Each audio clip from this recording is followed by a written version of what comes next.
Muito bem, pessoal, de volta aí com a nossa análise sobre a obra Apologia da História, o ofício do historiador de Marc Bloch. Vamos lá. Mais uma questão. Ela nos diz o seguinte: Lutero, Calvino, Loyola, homens de outrora, sem dúvida, homens do século XVI, os quais o historiador, ocupado em compreender e fazer compreender, terá como primeiro dever recolocar em seu meio, banhados pela atmosfera mental de seu tempo, para a compreensão da reforma protestante ou da reforma católica. Citação extraída da obra Apologia da História ou Ofício do Historiador, de Marc Bloch. Ele cita, então, Martinho Lutero, João Calvino e Inácio de Loyola, que são três personagens importantes dos processos conhecidos como Reforma Protestante, século XVI, no caso, os dois primeiros, Lutero e Calvino, são dois reformadores que vão trazer o luteranismo e o calvinismo. Já o terceiro, que é o Inácio de Loyola, é um representante da Igreja Católica que atuou no processo da chamada Contra-Reforma ou Reforma Católica. O Inácio de Loyola é o fundador da Companhia de Jesus, da ação missionária católica que foi direcionada principalmente para o Novo Mundo. Muito bem. Entre os reformadores heréticos, precursores das reformas mencionadas no texto, destaca-se. Perceba que o examinador apresentou o contexto histórico que está sendo discutido pelo Marc Bloch neste fragmento, que é justamente o contexto das reformas protestantes e da contra-reforma católica. Porém, o comando da questão pede que se identifique a alternativa que apresenta precursores do processo mencionado, ou seja, das reformas religiosas.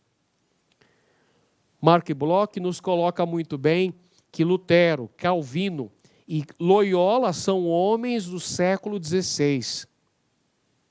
Mas eles não são os iniciadores do processo de reforma protestante e de reforma católica.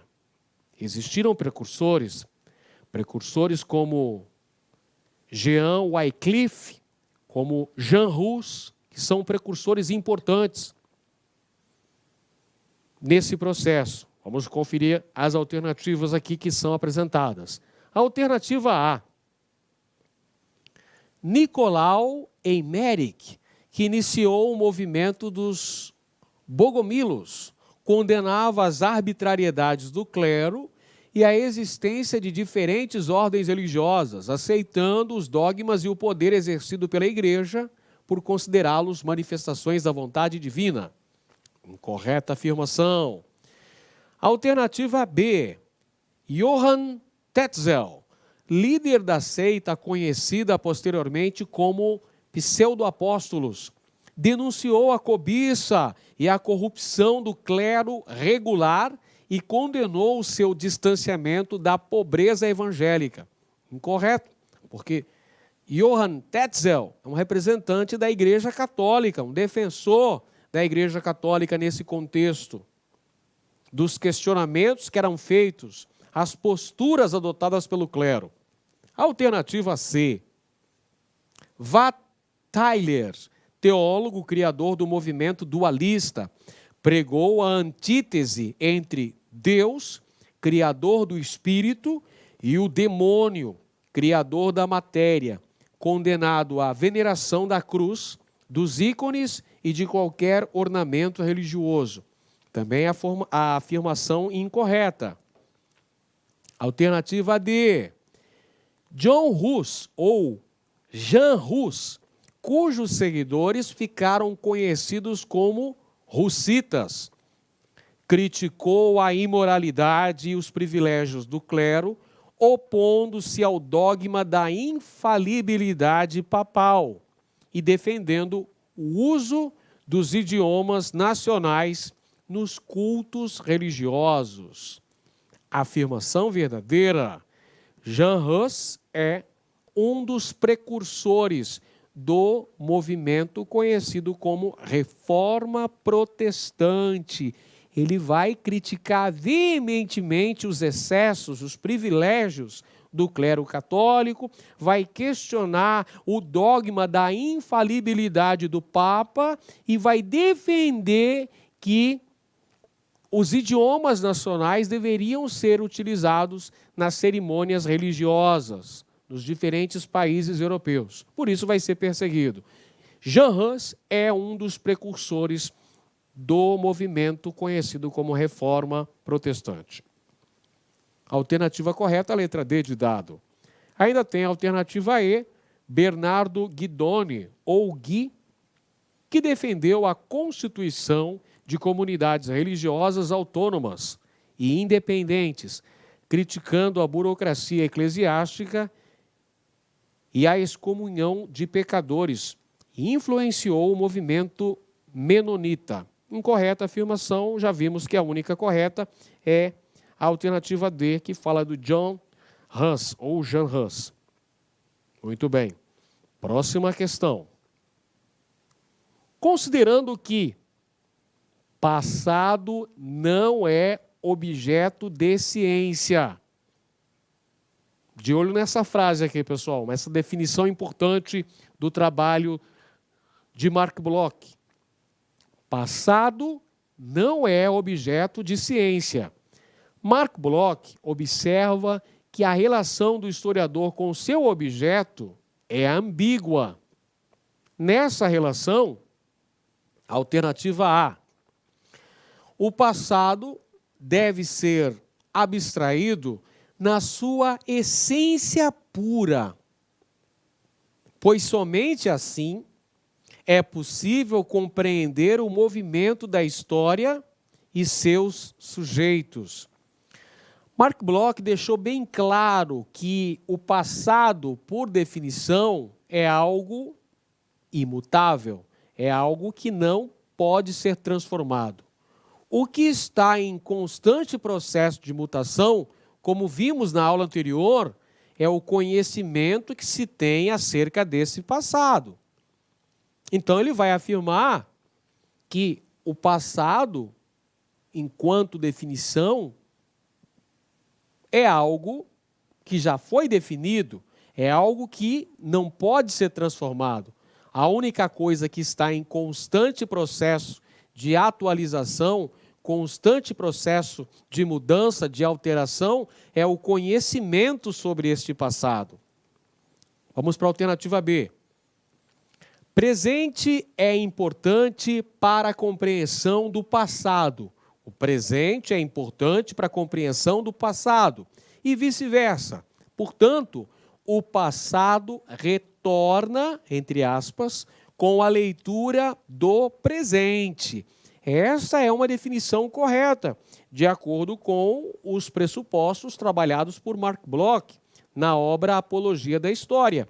O diálogo que apresenta o passado com o presente, através das permanências e através das rupturas. Podemos exemplificar, para ficar um pouquinho mais claro esta exposição, o Brasil. O Brasil é um país de maioria católica. Isso é um reflexo do nosso processo de colonização. O Brasil foi colonizado por um país de religião oficial católica. Nós temos como idioma oficial a língua portuguesa. Essa é uma herança do nosso passado, ou seja, é uma relação com o nosso passado, pois fomos colonizados por portugueses. Então, há esse diálogo entre o passado e o presente. Então, o presente é importante para a compreensão do passado e vice-versa. É uma relação dialógica. Por isso que a relação do historiador com seu objeto de estudo é ambígua. O passado retorna com a leitura que se faz do presente. Correta afirmação, letra B de bola. Vamos conferir as outras alternativas. Letra C. O fazer histórico não deve levar em conta o passado, porque o que é objeto da ciência são os fatos contemporâneos de uma sociedade, não o passado. Incorreta essa afirmação, logicamente, porque, evidentemente, a história é a ação do homem através do tempo. A ação do homem no tempo é o objeto de estudo da história. E a alternativa D, estudo de temas presentes não deve estar condicionado ao estudo do passado, visto que é impossível abstrair o passado na sua essência pura. Mais uma frase incorreta. O estudo de temas presentes, pelo contrário, deve estar condicionado ao estudo, ao entendimento do passado. Acabamos de ver essa integração, esse diálogo que estabelece o presente com o passado. Por isso que é importante essa relação para a interpretação do presente e para o conhecimento maior do passado. Alternativa correta aqui, letra B de bola. Vamos para mais uma questão relativa ao trabalho de Mark Bloch. Aqui ele apresenta a definição de história. Se história é a ciência dos homens no tempo, olha a definição que o Mark Bloch apresenta. Esta é a definição que Mark Bloch apresenta para a história enquanto ciência. História é a ciência dos homens no tempo. Pode-se afirmar que, vamos lá, alternativa A, os homens devem ser entendidos não somente na sua diversidade, mas também no seu tempo, pois este é o lugar de sua inteligibilidade. Perfeito. Já que na alternativa A encontramos a correta.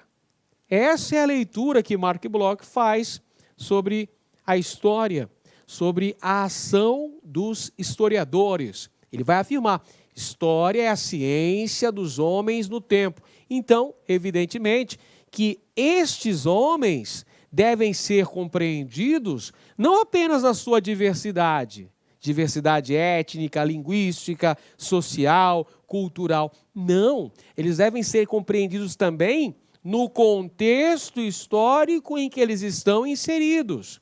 Essa leitura, esse entendimento deve ser feito também com base no tempo, pois este é o lugar de sua inteligibilidade, de sua compreensão. Alternativa correta, letra A. Alternativa B.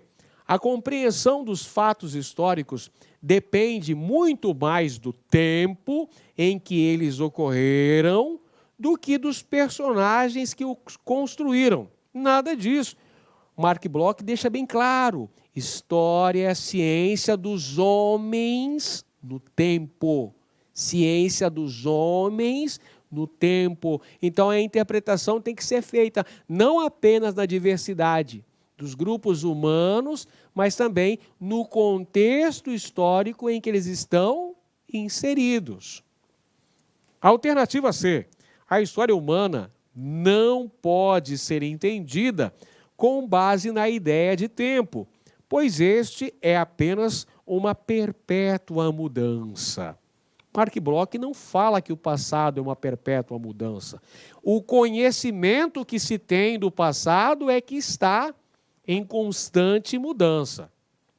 E a alternativa D, os acontecimentos históricos devem ser entendidos fora do continuum do tempo, pois este não traduz a atmosfera do pensamento de uma dada sociedade. Claro que não. Os acontecimentos históricos devem ser entendidos dentro da continuidade do tempo, do continuum do tempo. Vamos para mais uma alternativa, mais uma questão. Considere o excerto abaixo do historiador Mark Bloch. Ora, esse tempo verdadeiro é, por natureza, um contínuo. O que é esse contínuo? É continuidade.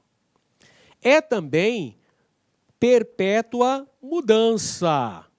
Da antítese desses dois atributos provém os grandes problemas da pesquisa histórica. O trecho acima se refere ao seguinte problema da pesquisa histórica. O que o Mark Bloch está falando aqui através deste excerto que é apresentado nesta questão? Ele fala, ora, esse tempo verdadeiro é, por natureza, um contínuo, uma continuidade. É também uma perpétua mudança. Da antítese desses dois atributos, provém os grandes problemas da pesquisa histórica. Esse trecho está se referindo ao que problema da pesquisa histórica? Alternativa A. A tensão entre continuidade, que é este contínuo, e mudança dentro de uma dada duração ou período histórico, o que impede uma divisão precisa entre passado e presente na investigação de um determinado problema histórico. E aí? Claro que essa alternativa está correta. É esta a definição que é apresentada neste excerto do Mark Bloch, pessoal.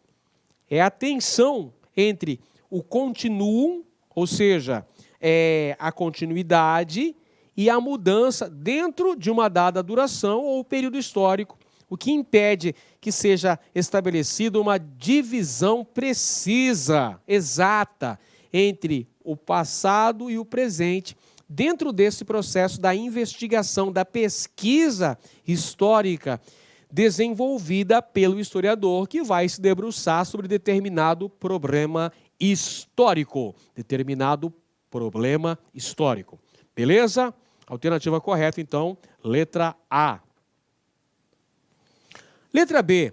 A tensão entre continuidade e mudança na história, o que promove uma separação definida entre passado e presente na investigação de um tema histórico. Não há uma separação definida. Essa é a tensão que vai justamente apresentar o problema da pesquisa histórica. Essa tensão entre o continuum, ou seja, essa continuidade, e a mudança. Alternativa C, a mistura entre continuidades e transformações dos dados históricos, o que permite uma diferenciação entre causas e consequências dos fatos históricos. Incorreta. Letra D, a predominância das continuidades sobre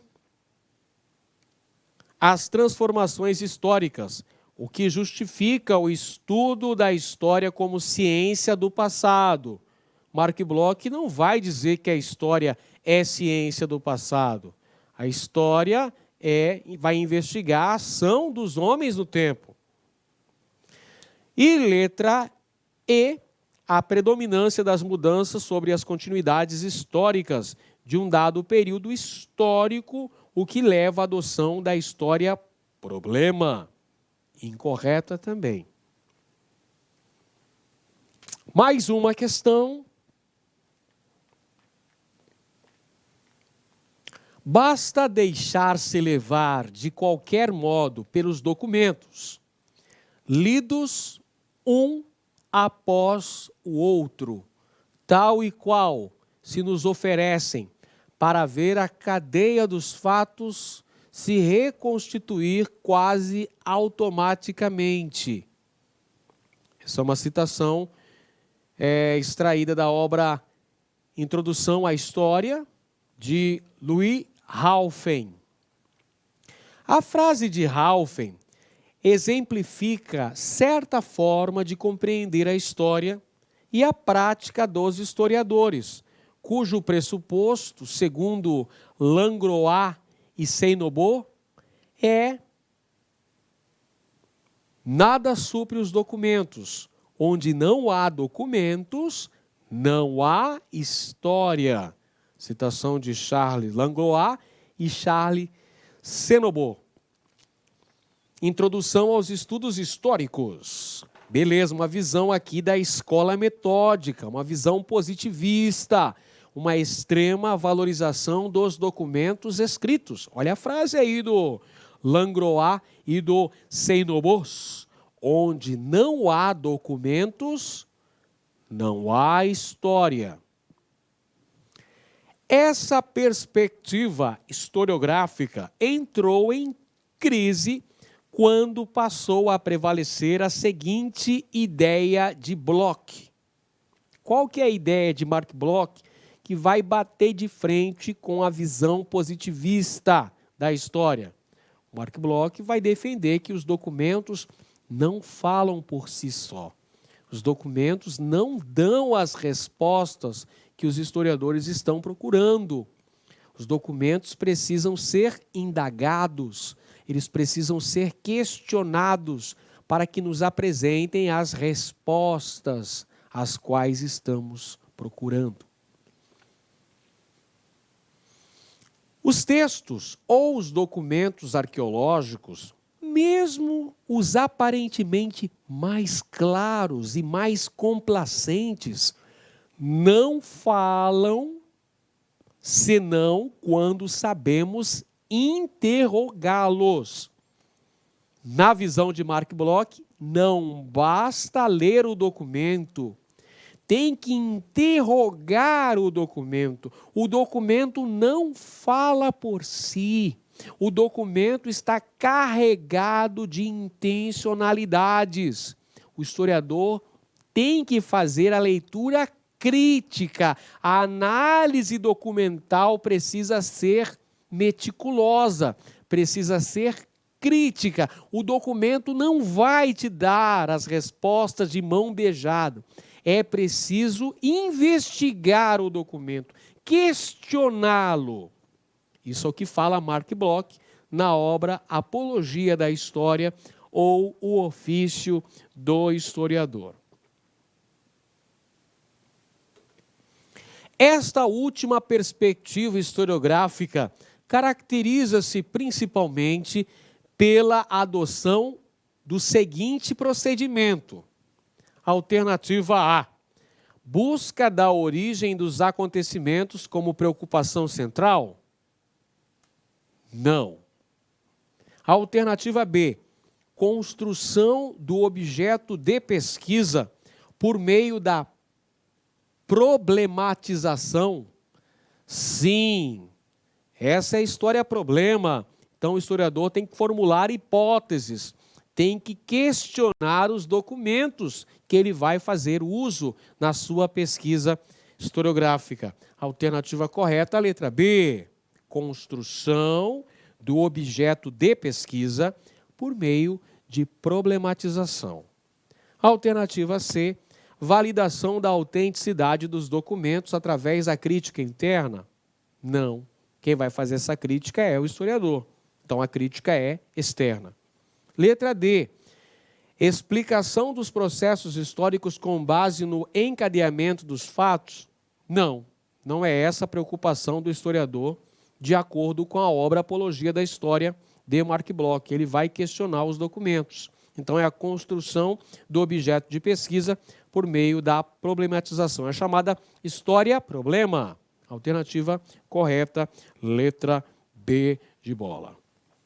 É isso aí, pessoal. Apresentamos, então, algumas das características da obra Apologia da História e mencionamos de que maneira que ela pode aparecer na sua prova para concurso de professor de História. Aconselho a leitura dessa obra. Como eu disse na primeira aula, o livro Apologia da História ou O Ofício do Historiador tem que ser o livro de cabeceira de todo professor de História que se preze. Um grande abraço a todos e até a próxima. Clique like.